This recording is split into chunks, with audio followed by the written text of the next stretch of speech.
Daytime, nighttime, daytime, nighttime, daytime, nighttime.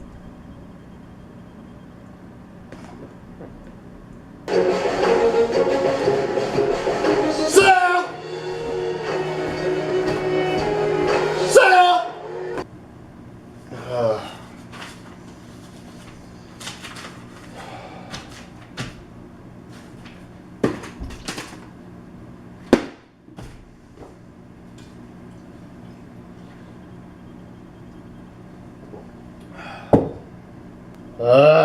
I don't get it. I don't get it. How am I supposed to prove that I'm a competent communicator? I'm not a competent communicator. I can't talk to people like normal people talk to each other. How can somebody with my problem, how can somebody that has a stutter be a competent communicator? It doesn't make sense, man. This is something I don't understand. How am I going to do this? I'm just tired. I'm just tired. And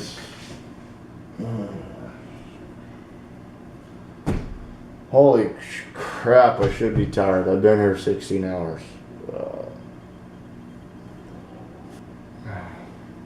Fuck this. I'm just gonna go home, man. I'll deal with this crap tomorrow. Screw it. Screw it. Deal with it tomorrow.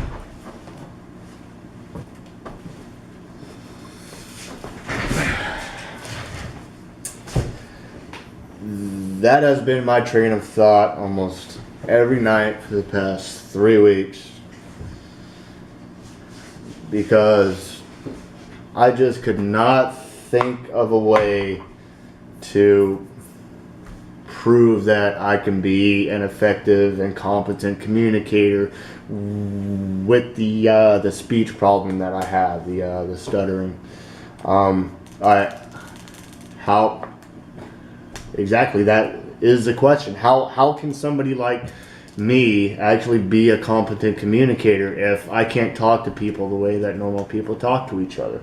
It just didn't seem to make sense to me, and I could not think of a way. But tonight I finally had a breakthrough, because I remembered something, and I remembered, you know what, there's a lot more to communication than just talking.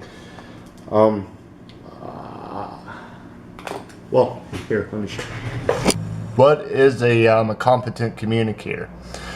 Well, according to this guy, Gustav Friedrich,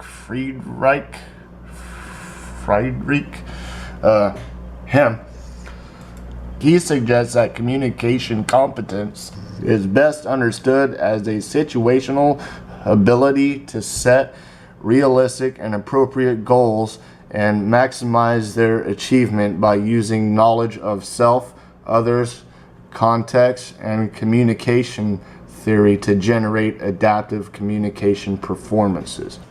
Ways we communicate.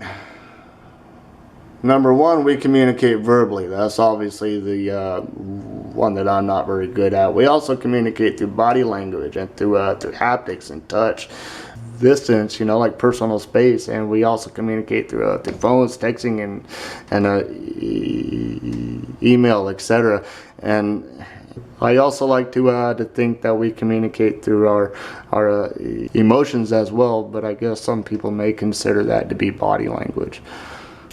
Communication is a 5-step process. First, you got receiving and listening, and then attending, understanding, responding and giving feedback, and recalling and being able to remember that information at a later date. 5 skills of a competent communicator. 5 skills of a competent communicator, according to Corey Floyd.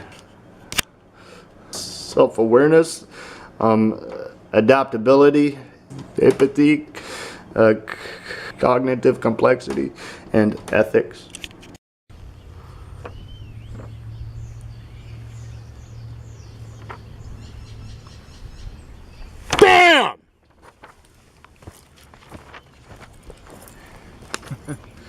This here is by Greg Walker, Department of Speech Communication at Oregon State University.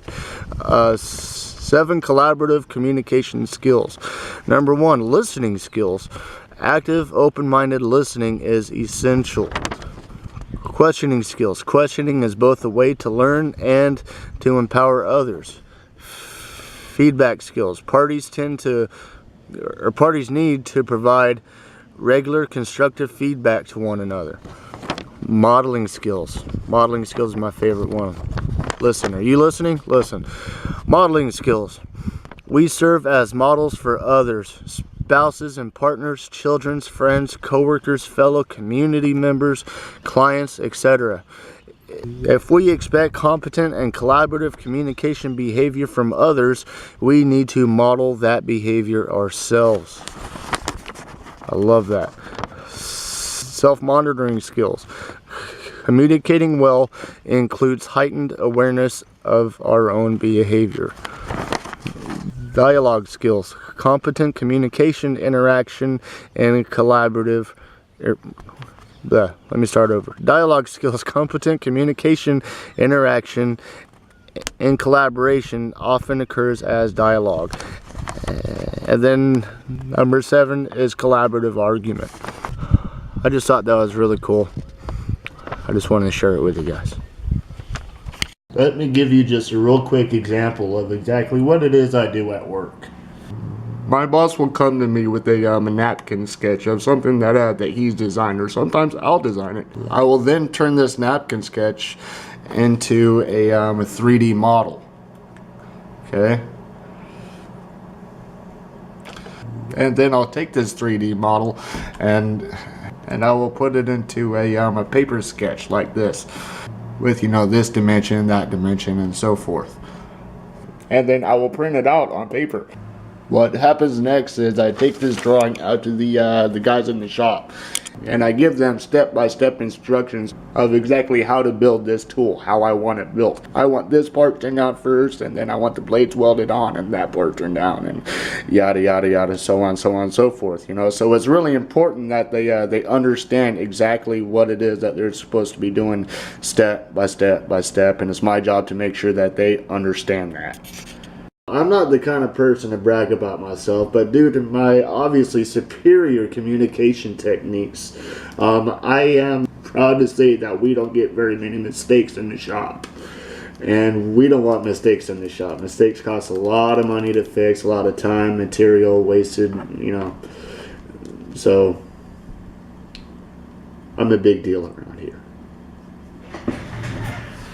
Just because I have this speech problem, it doesn't mean that I can't be a good boss, and it doesn't mean that I can't be a good communicator. So to answer my own question, yes, I am a competent communicator, and yes, I can be as well. Now, if you'll excuse me, I have lots of work to do.